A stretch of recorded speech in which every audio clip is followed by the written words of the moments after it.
Swayam Prabha. Digital India. Educated India.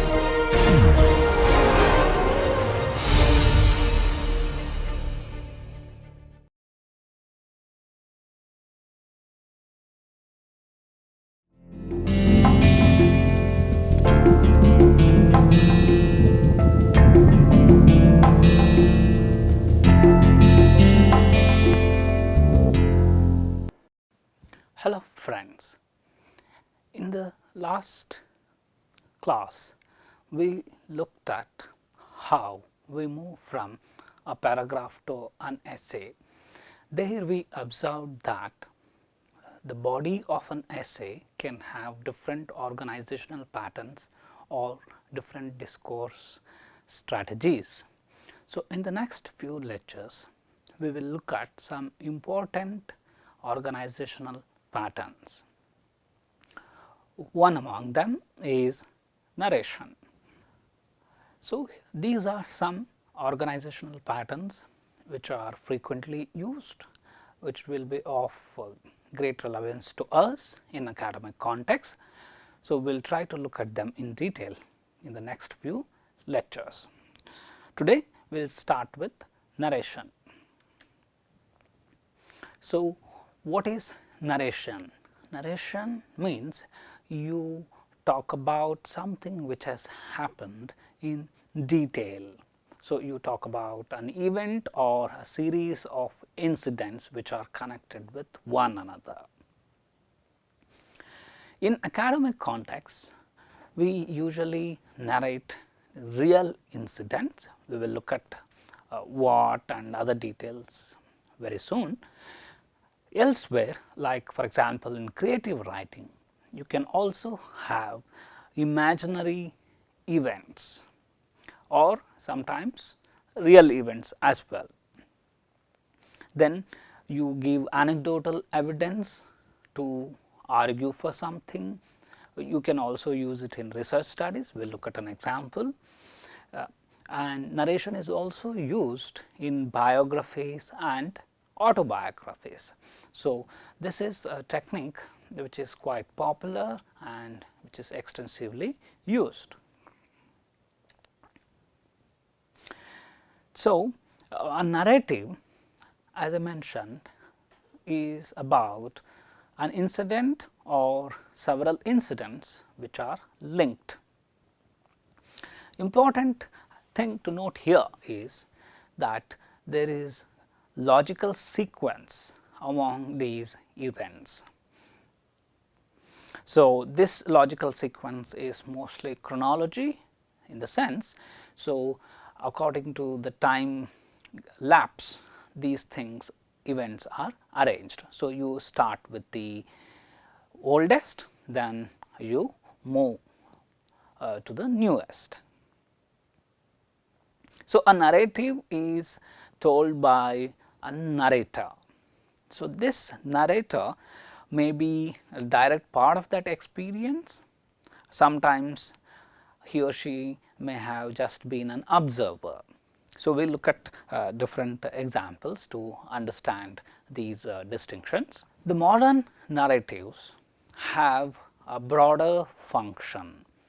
Most of these are personal in nature and they do not merely entertain the readers, but they also serve as a means, in fact, a very powerful means to communicate writers' moral, cultural and political perspectives on a particular issue. So, you may have seen many documentaries adopting this narration technique. This kind of lends a personal touch and also makes it a little more interesting. Many classroom and on the job writing occasions call for the use of this narrative technique. For example, a scientist narrates how a particular research project came along. So, how it started, what was the reason, and then what are the ups and downs and so on. For example, a department manager sometimes prepares what we call a work history of a worker. So, the service record of an employer. Then supervisors narrate development of a product. So, there are many occasions where we use this technique. Now, coming to the purpose. So, what could be the purpose of a narrative? Of course, the first one is simply to tell what happened. Say for example, if somebody asks you, what did you do yesterday? So, you just tell them, I went to watch a movie, then we had food outside, and so on. You are just simply telling what happened. Then you might also use this to establish an interesting or useful fact. So, you narrate something, then on the basis of that you say, okay, this proves this, or because of this something I realized. So, that kind of purpose could also exist. Then delve into underlying motives. So, you are analyzing a person's character, say for example. So, how this person behaved in a particular event or in an incident might throw light on that person's character or underlying motives. Then offer lessons and insights. So, particularly personal narrative. So, what was my mistake and what I learned from it, say for example. So, you have learned some insights, you have learned a lesson based on some incidents. So, then you talk about that incident and how it brought in some new insights. So, that is why a narrative can serve multiple purposes. Action. So, if you look at key ingredients of a good narrative, the first one is action. So, it plays a very important role in any narrative. So, other writing often suggests action and lets readers to imagine it for themselves, but narration does it so powerfully, it actually walks the readers through that particular action packed sequence of events. So, readers you can say relive those moments. So, therefore, action here is very important. You have to give lot of attention to details and do not leave out anything. Next is conflict. So, conflict here not necessarily something between two persons, some kind of a physical fight, it is not necessary. So, here conflict, it could be within oneself, between two contradictory ideologies or two different thoughts, say, or it could also be conflict at the thought level between two individuals, and the narrative actually tells what was the reason for this and how it progressed, how it ended, and what is the significance of that. So, this conflict can actually add to action, and we have discussed the purposes. It can tell something about the characters of people involved in it. Point of view. We mentioned that narration is done by a person and this person is called narrator. So, who this person is, depending on that we usually identify first person point of view or third person point of view. So, what is the difference? First person point of view, let us look at this sample text. We would go to the well and wash in the ice cold clear water, grease our legs with equally cold stiff Vaseline, then tiptoe into the house. We wipe the dust from our toes and settle down for schoolwork, cornbread, clabbered milk, prayers and bed, always in that order. So, this is from Mama's Encounter, written by Maya Angelou. So, here you can see the use of the pronoun we. So, the person who is narrating this was in fact a part of that event.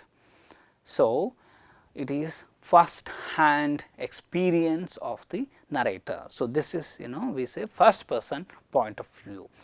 I have gone through something, I have experienced something, so I am narrating. So, usually you see the use of pronouns I, we, us, something like that.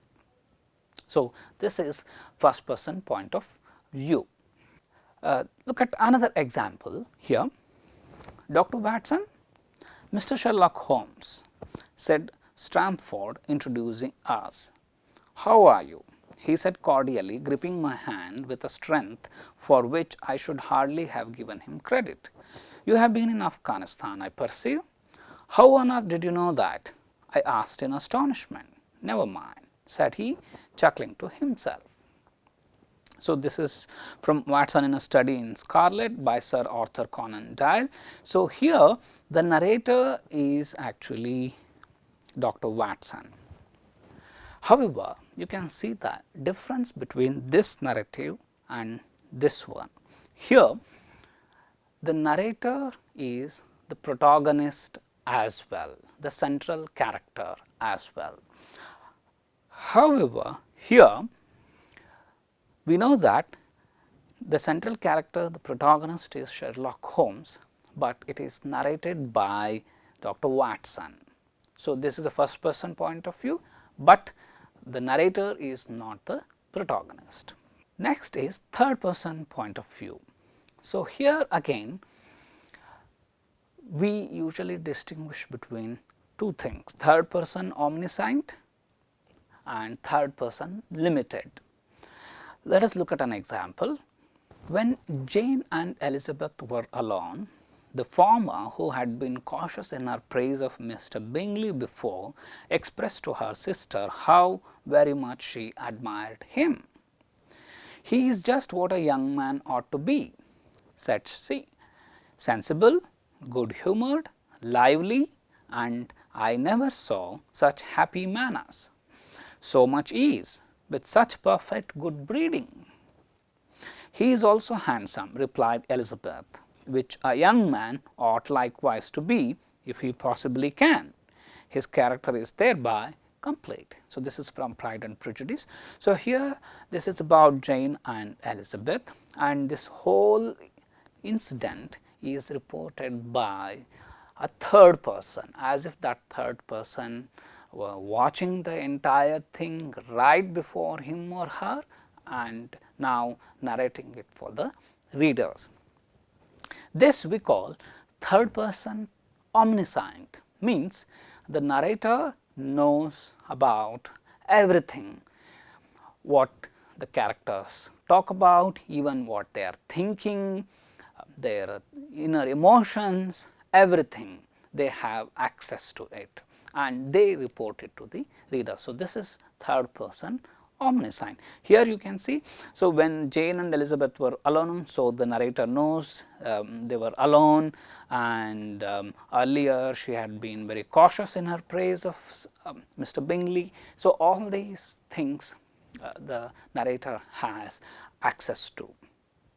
In contrast, if it is third person limited, it is like the narrator narrates things only which he or she has seen or has known.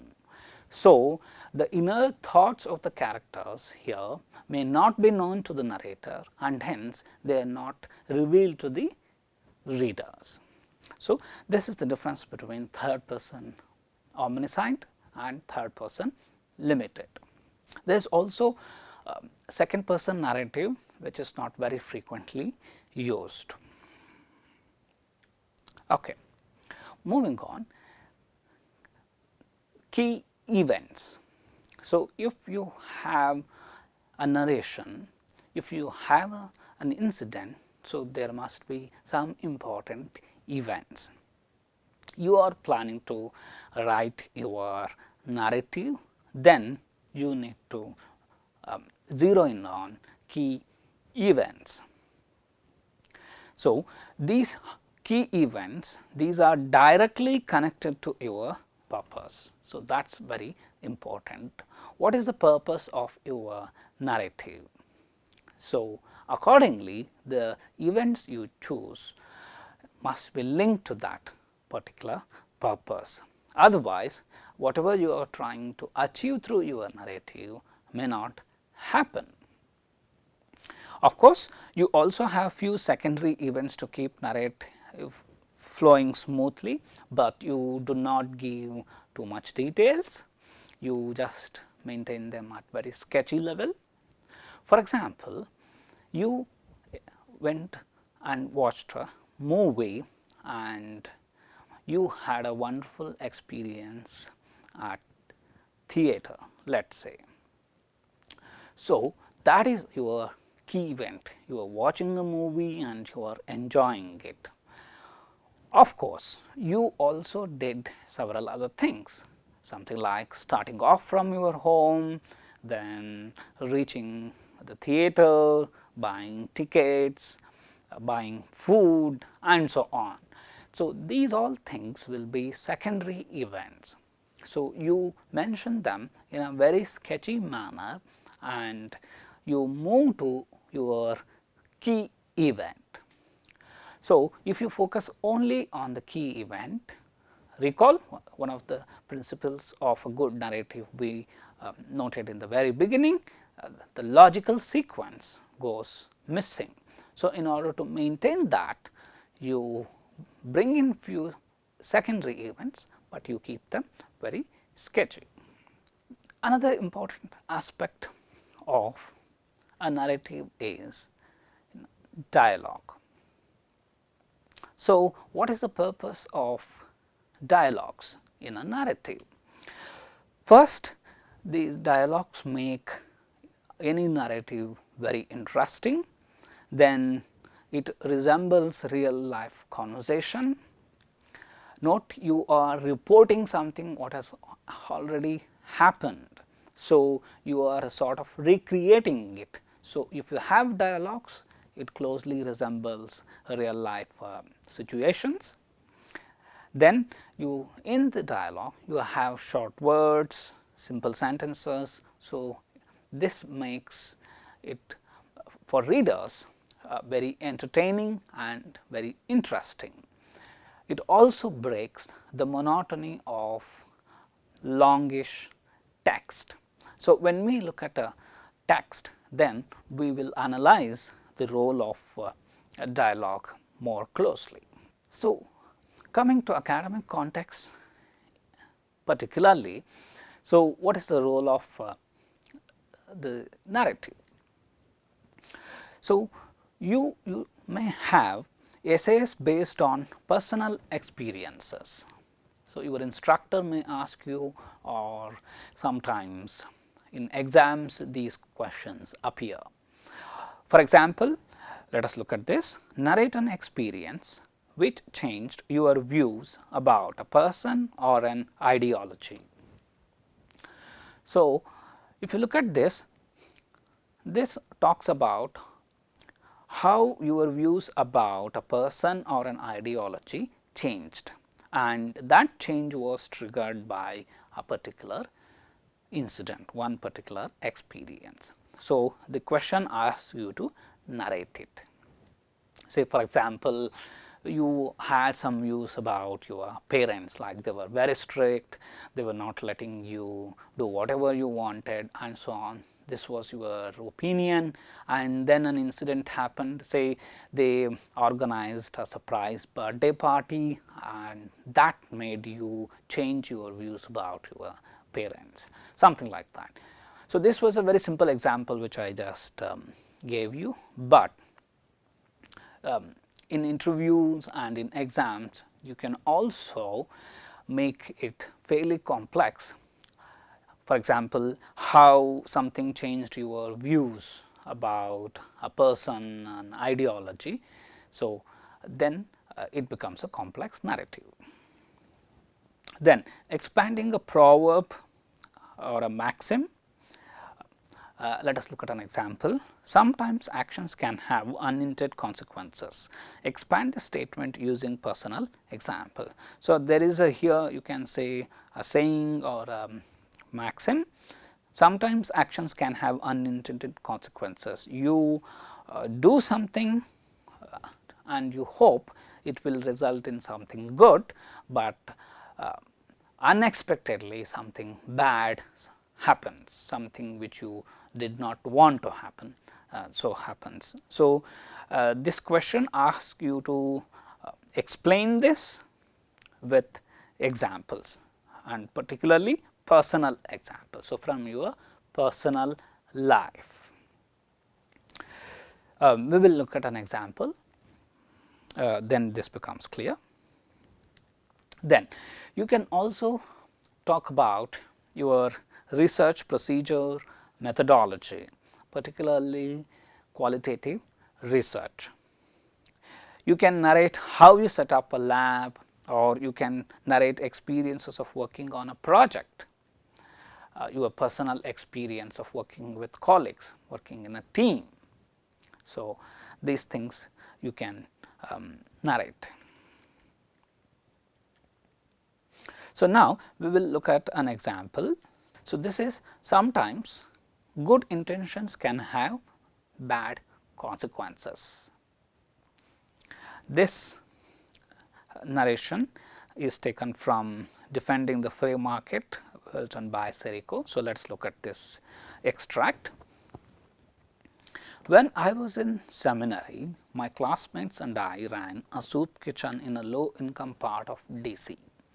The poor didn't have to clean or help set up, they could just come, eat and leave. One day I realized an unintended consequence of our generous actions.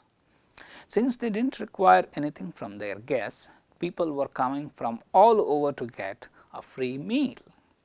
As a result, a local fish and chips restaurant was losing all of its customers. Here was a family trying to run a small business, and we were this family's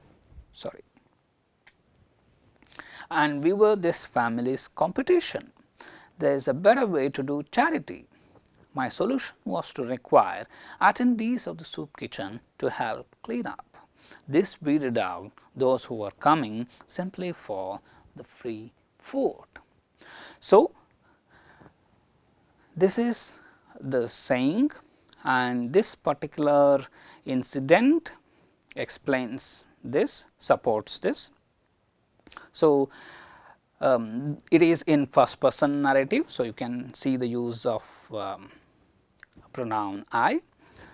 So, the narrator was he involved in this? Yes, if you read it, then it becomes clear.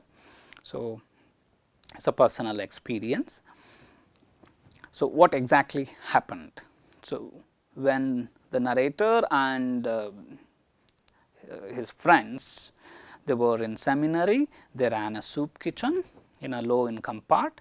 The idea was to help the poor who did not have food. People could just come and eat, they did not have to clean or do any kind of voluntary service there. So, they started this with good intention, but later on they realized this good intention had a bad consequence. So, what was that? People were coming from all over to get a free meal, and as a result a local restaurant was losing its customers. So, this was the moment of realization, and then what did the narrator do? Narrator came up with a solution. They asked attendees of the soup kitchen to help clean up. So, as a result those who were coming just for the free food, they stopped. So, this short extract tells us how sometimes good intention can have bad consequence. You can see that it is in a logical sequence starting from the oldest, then moving on in the time scale. Then there are lots of key events. So, the narrator setting up a thing, then the consequence and the solution they came up with. So, this is how you use your personal experiences to expand a saying, a proverb, something like this. Okay. We will look at now another example. So, this is you can say history of a product. So, what is this? This is history of jeans. Let us look at it. Levi Strauss, an enterprising immigrant who had some blue denim cloth with him, recognized the need for strong work pants in the mining communities of California. He first designed and marketed Levi's in 1850, and they have stayed essentially the same ever since, except for a few minor alterations. The original Levi's did not contain rivets. Jacob Davis, a tailor, invented riveted pants at the request of a miner who complained that regular pants were not rugged enough to hold his mining tools. Davis subsequently granted Strauss the use of his rivet idea, which was patented on 20th May 1873. A few other changes were made over the next century. Zippers replaced buttons in 1920. In 1937, the rivets on the back pockets were moved inside in response to complaints from school boards that the jeans students wore were damaging chairs. So, this basically talks about how this product jeans developed over a number of years. So, this is different from the example which we saw earlier. This was a personal narrative. So, the information has come from you. So, you think about it, you brainstorm, and the details are there. Here you have consulted different resources and you have synthesized information to narrate how jeans as a product developed. We will now look at an example of an anecdote in a research study. This is called "Dictionaries Are Unpredictable." The researcher here is Amritavalli. This is about how sometimes children find dictionaries useless to find meaning of a new word. So, let us look at an extract from this research study. We begin with a narrative of a close encounter between two students and two dictionaries. Srinu, a boy, and Nagamani, a girl, have passed the 10th class from an AP residential school. Both have a good record of academic achievement, including in English, although their command of the language is far from perfect and they are keen to work on improving their skills. As an ELT knowing well-wisher, I have volunteered to help them during the weeks they are free between leaving school and starting at college. Srinu and Nagamani are trying to read and understand on their own a short 500-word feature on water pumps in the Hindu's young world. Srinu is figuring out the sentence, "Nowadays water supply from the municipalities, corporations and water boards has become erratic and unpredictable."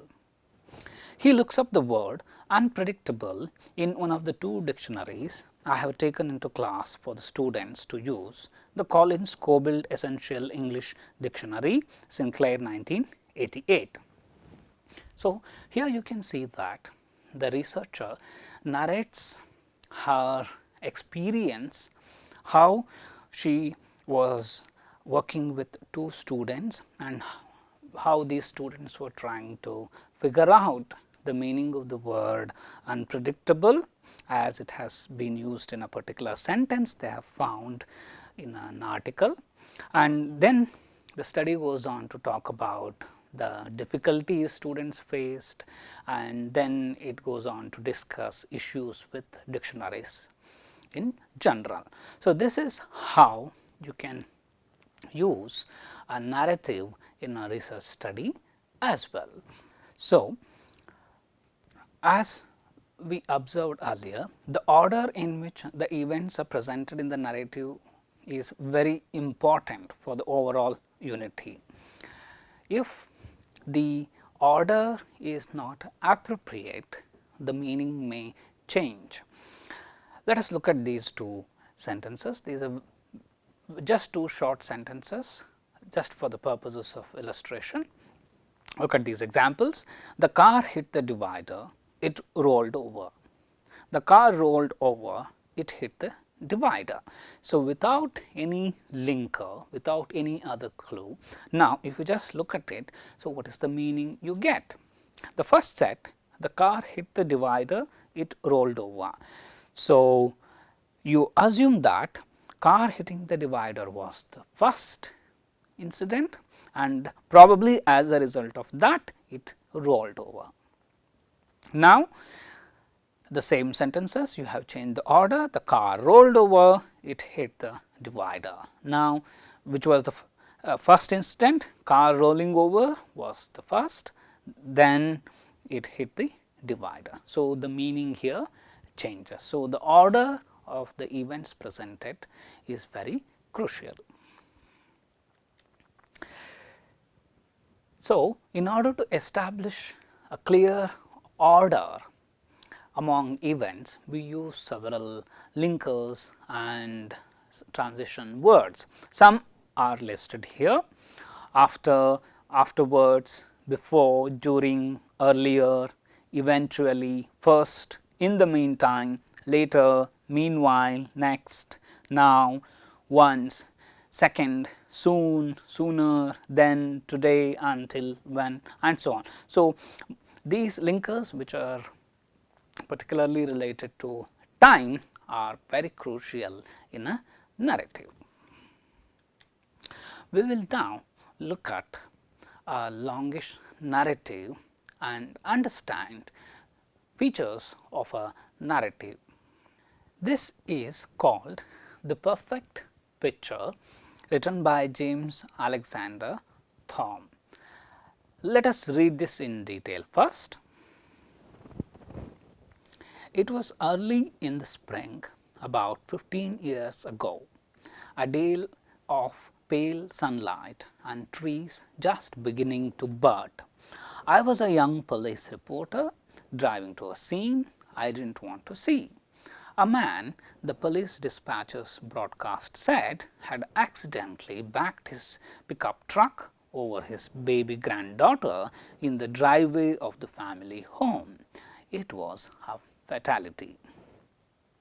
As I parked among police cars and TV news cruisers, I saw a stocky white-haired man in cotton work clothes standing near a pickup. Cameras were trained on him and reporters were sticking microphones in his face. Looking totally bewildered, he was trying to answer their questions.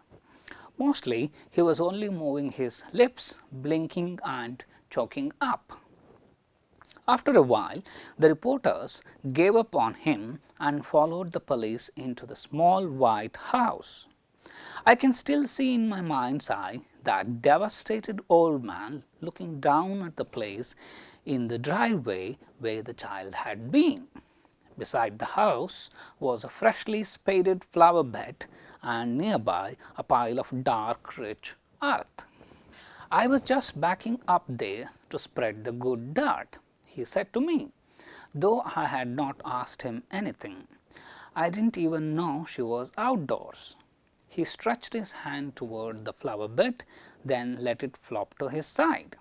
He lapsed back into his thoughts, and I, like a good reporter, went into the house to find someone who could provide a recent photo of the toddler. A few minutes later, with all the details in my notebook and a 3x5 studio portrait of the cherubic child tucked in my jacket pocket, I went toward the kitchen where the police had said the body was. I had brought a camera in with me, the big bulky speed graphic, which used to be the newspaper reporter's trademark. Everybody had drifted back out of the house together: family, police, reporters and photographers. Entering the kitchen, I came upon this scene. On a formica top table, backlighted by a frilly curtained window, lay the tiny body, wrapped in a clean white sheet. Somehow the grandfather had managed to stay away from the crowd. He was sitting on a chair beside the table, in profile to me and unaware of my presence, looking uncomprehendingly at the swaddled corpse. The house was very quiet. A clock ticked. As I watched, the grandfather slowly leaned forward, curved his arms like parentheses around the head and feet of the little form, then pressed his face to the shroud and remained motionless. In that hushed moment, I recognized the makings of a prize-winning news photograph. I appraised the light, adjusted the lens setting and distance, locked a bulb in the flash gun, raised the camera and composed the scene in the viewfinder. Every element of the picture was perfect. The grandfather in his plain work clothes, his white hair backlit by sunshine, the child's form wrapped in the sheet, the atmosphere of the simple home suggested by black iron trivets and World's Fair souvenir plates on the walls flanking the window. Outside, the police could be seen inspecting the fatal rear wheel of the pickup while the child's mother and father leaned in each other's arms. I don't know how many seconds I stood there, unable to snap that shutter. I was keenly aware of the powerful storytelling value that photo would have, and my professional conscience told me to take it. Yet, I couldn't make my hand fire that flash bulb and intrude on the poor man's island of grief. At length, I lowered the camera and crept away, shaken with doubt about my suitability for the journalistic profession. Of course, I never told the city editor or any fellow reporters about that missed opportunity for a perfect news picture. Every day on the newscasts and in the papers, we see pictures of people in extreme conditions of grief and despair. Human suffering has become a spectator sport, and sometimes as I am watching news film, I remember that day. I still feel right about what I did. So, if you look at this narrative, in the very first paragraph, it gives details about what, where and who are the people involved in this. So, this is first person narrative. You can see I here. So, is the narrator involved in the action? Yes, we see that when we read it in detail. So, who is the narrative? Narrative is a young police reporter. And where is he? He has gone to an accident scene. So, what is the situation there? A man, later on we come to know that an old man has accidentally killed his granddaughter while backing up his truck. The grandfather was working in the family garden, and this sentence, it was a fatality. It tells us that the poor toddler unfortunately died in that accident. So, this is the scene. So, here the narrator as a police reporter talks about what he did there, and in particular about his dilemma whether to take photograph of the grandfather or not. So, you can see the events are neatly arranged. So, the narrator reaching there, then some details about the grandfather, then you can see here some dialogues here. So, this is very crucial here. So, if you look at the use of dialogues here, I was just packing up there to spread the good out. He said to me, though I had not asked him anything, I did not even know she was outdoors. So, this very powerfully shows the emotions of the grandfather here, and in order to set it out, probably the writer here has used dialogues. Then so, a few minutes later, so this is in a chronological fashion. So, what the writer first saw when he reached there, then few minutes have elapsed, and then what is happening. Okay. Then the writer has a camera and he wanted to take a photograph.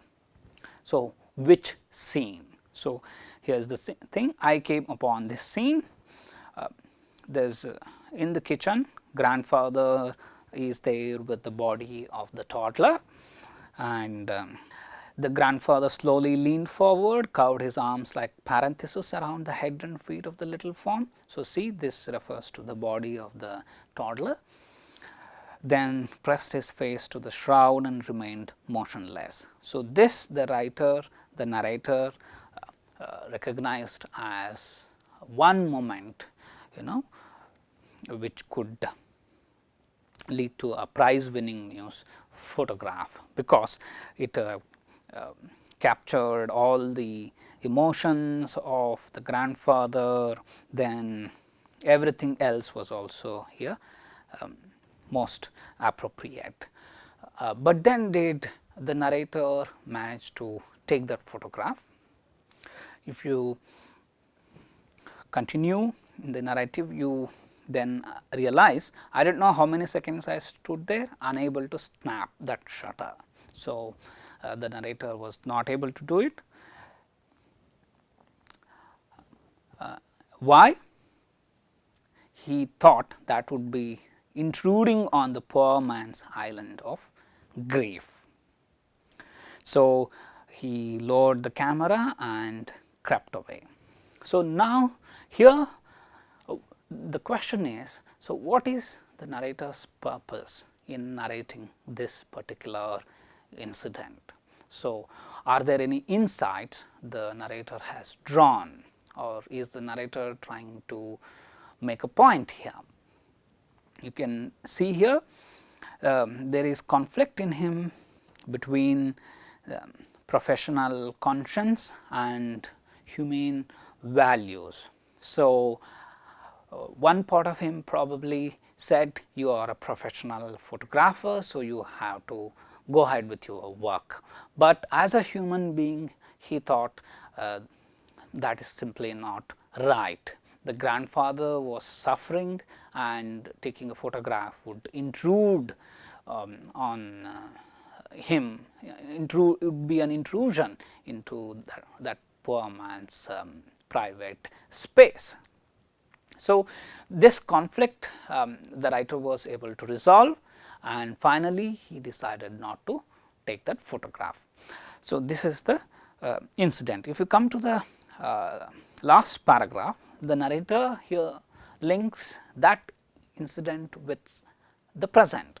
So, every day on the newscasts and in the newspapers, we see pictures of people in extreme conditions of grief and despair. Human suffering has become a spectator sport.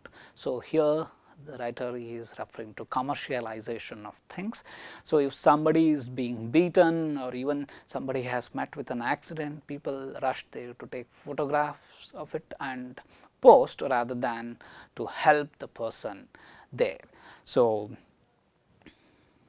and ends with this single sentence. See, it stands alone because this brings in all the impact. I still feel right about what I did. So, writer is very clear, he is not regretting about his decision.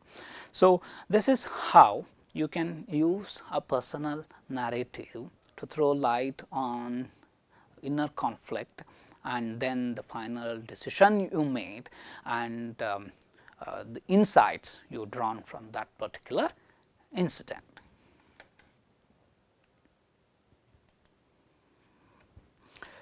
Okay. So, moving on,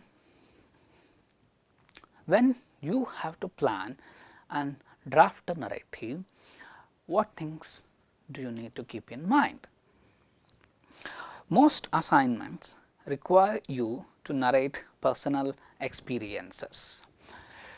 So, we have seen some examples, maybe in exams or even interviews, there are questions about your personal experiences. So, first person narrative is suitable here. If you are going to tell about somebody else, then you can use third person. Then you can pick an experience that illustrates some point.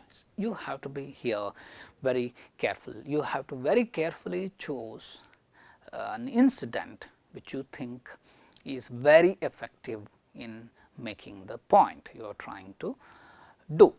So, for example, we saw an example earlier how something changed your views about a person or an ideology, something. So, there may be several incidents in your life. So, you have to ask yourself which of those has enough information, which of those has key events which I can use to make my point. So, you have to pick an experience that is most appropriate for your purpose. For example, you narrate only about how you violated a friend's confidence and you stop there. Say your friend had trusted in you and you failed. Say he had given you some money without interest and you then say you never borrowed any money from him. So, if you just stop there, it does not make a very strong point. So, you continue and then you say how you gained insight into say obligations of friendship, then it becomes more effective. Say in that case your friend said, okay, let it go, I do not want our friendship to die because of this money, then that has made you realize actually the value of friendship, then your narrative is making a very strong point. So, use your personal experiences very carefully. So, what experience in my life or that of someone I know would be worth narrating? This is very important. What point does this experience illustrate? So, once you have zeroed in on a particular experience, then you ask yourself who were involved, what role did they play, what were the key events and other things.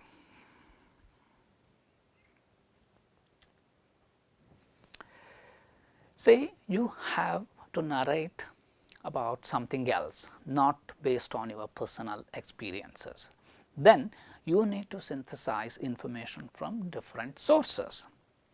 For example, a historian writing a biography refers to public documents, newspaper reports, diaries, letters, etc., in order to create a balanced write-up. So, once you have identified sources, you have information, you reflect on them and then establish your own connections and then decide how you can use these things to make a very effective write up. Say for example, you are writing a biography about the famous Hindustani classical singer Bhimsen Joshi. So, how he left his home, travelled on train, sang, and now with the little money he made, he travelled from place to place, then found somebody as his guru, but that person asked him to go back to his place and so on. So, you have collected the information. So, next task is to narrate it in an interesting way. So, recall our discussion about important ingredients. So, you have action, arranging key events in a logical sequence, then using dialogues judiciously. So, all these things will make your narrative very effective. So, how can you start a narrative? So, you usually set the stage for what follows. We saw the example there in the perfect picture. So, details like who the narrator is and where the narrator was. So, all these details and the important information that the grandfather had run over the toddler unexpectedly, all these things are given in the very beginning. So, when, where and what action, all these details are given. So, these all would be background to the incident. Then you can also state your main point. In that incident, the writer states the main point towards the end, but you can state it in the very beginning. Recall our discussion of a structure of a usual essay. So, the first paragraph includes your thesis statement. So, in a narrative, this would be your main point, your main purpose, the insight you drawn or the conflict you resolved, something. So, that would be in the very first paragraph. So, there are various ways, and one of the easiest is to use 5 W's according to some people: who, what, where, when, why. So, these ensure that the reader can understand what you have written if you give details of these. Who should clearly introduce the character? Is this an adult, child? So, then what introduces your event to the reader? Where helps establish the mood and atmosphere for the setting of the event you are retelling? When expands on the time the event took place? Why is a brief explanation of the circumstances leading up to the event? So, these things make up a basic narrative. Body, here it moves the action till the turning point.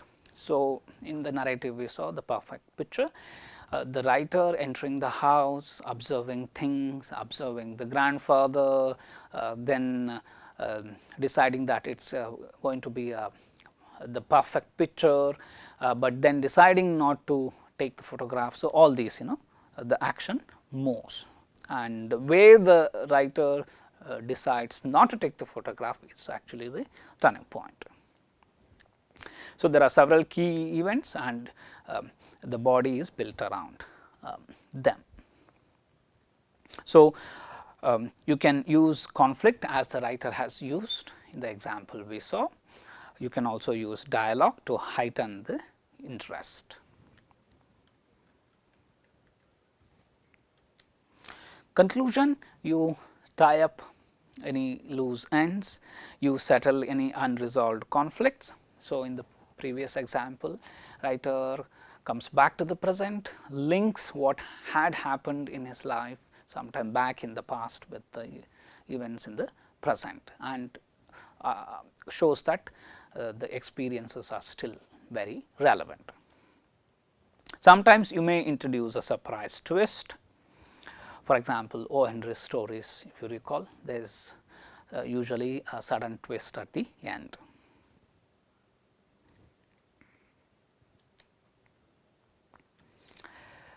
The most common method for ending a narrative paragraph is to refer back to your topic sentence and by rephrasing it. For example, if your thesis statement in the beginning is something like this: appearances can be deceptive, you can rephrase it like, that is how I learned that the outside does not always reflect the inside. There are some ethical issues, particularly if you are narrating incidents from somebody else's life. So, have I provided a truthful account that participants will recognize and accept? So, if it is a historical figure, a famous personality, you cannot distort facts. Would the narrative damage reputation of somebody or expose them to danger? Do I need to change names? Say you are narrating something about war, terrorism, then these issues you need to keep in mind. Or sometimes court cases, there again you need to change names to protect the identities of people involved. Does the narrative encourage unethical or illegal behavior? So, say you are narrating an incident which ultimately tells you that smoking is good. So, that is definitely unethical practice. You cannot narrate an incident on such issues. Revising, once you have written it, the final step is to revise it. So, have I made the point that I intended? Does all of the action relate to the main point? It is again very important. So, no digressions. Remember, keep the secondary events, but very sketchy level. Is the conflict handled properly? Have I included all of the key events that relate to my purpose? Have I given each one right emphasis? So, accordingly you can change the relative importance you have given to these points. Now, here is a task for you. There are 3 questions. You can develop a narrative on these. I will discuss each of these very briefly. So, the first one, narrate an incident in which you demonstrated your leadership skills. So, this kind of question usually comes in interviews. So, the person who is interviewing you wants to know when you demonstrated your leadership skills. So, here you have to very clearly narrate an incident. Say you organized a college cultural fest, you were in charge of say food. So, how you managed it. So, you have to give detailed account. So, this is based on personal experience. Narrate an experience that taught you an important lesson about human nature. So, several incidents may have happened in your life which were quite shocking to you, which were revealing. So, out of those you choose the most effective one and then you narrate it how you learned something about human nature. Like people may be greedy, but there is still sympathy, kindness among them and so on maybe. So, this it could be from your own personal life or something from others you have witnessed very closely. Final one, do not judge a book by its cover. Explain this proverb using personal experiences. So, here is a proverb. So, first in such a question you need to understand the proverb very carefully. So, what does this mean? Do not judge a book by its cover. So, you have something, do not judge something only by its external appearances, maybe an object or even a person. So, explain this using personal experiences. So, maybe you have misjudged somebody just on the basis of his or her external appearances and then you regretted it, or a tool or object which you thought would be useless first, but then you realized its potential worth. So, those kind of experiences you can include here. So, today we have looked at one of the important organizational patterns, that is narrative. We saw that key ingredients of a good narrative are key events, action, dialogues, and logical sequence. All these brought together for a definitive purpose. So, thank you.